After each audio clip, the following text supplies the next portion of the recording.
સુરતમાં ઉત્તરાયણ પોલીસની મોટી કાર્યવાહી. ઉમરા ગામ રાધે રેસિડેન્સમાં ચાલતા જુગારધામ પર દરોડો પાડી 7 મહિલાઓની ધરપકડ સાથે 1.22 લાખનો મુદ્દેમાલ જપ્ત કર્યો. સુરત શહેરમાં જુગાર અને ગેરકાયદેસર પ્રવૃત્તિઓ સામે પોલીસની કાર્યવાહી સતત ચાલી રહી છે.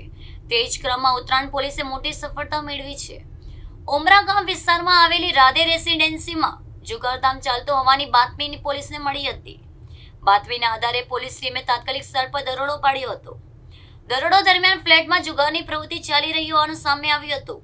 પોલીસ સ્થળ પરથી કુલ 7 મહિલાઓની ધરપકડ કરી હતી. તમામ મહિલાઓ જુગાર રમતી અને રમાડતી હોવાનું પ્રાથમિક તપાસમાં બહાર આવ્યું છે. પોલીસને ઘટના સ્થળેથી રોકડા રૂપિયા 1.22 લાખનો મુદ્દામાલ પણ મળી આવ્યો હતો. આ રકમ જુગારના વ્યવહાર સાથે સંકળાયેલી હોવાનું માનવામાં આવે છે. પોલીસે તમામ મુદ્દેમાલ કબજે કરીને કાયદેસરની કાર્યવાહી શરૂ કરી છે. ઝડપાયેલી મહિલાઓ વિરુદ્ધ જુગાર અધિનિયમ હેઠળ ગુનો નોંધવામાં આવ્યો છે. પોલીસે આ નેટવર્કમાં અન્ય કોઈ સંડવાયેલ છે કે નહીં તેની પણ તપાસ શરૂ કરી છે. સમગ્ર વિસ્તારમાં આવા ગેરકાયદેસર ધંધાઓ પર પોલીસની નજર વધુ કડક બનાવવામાં આવી છે.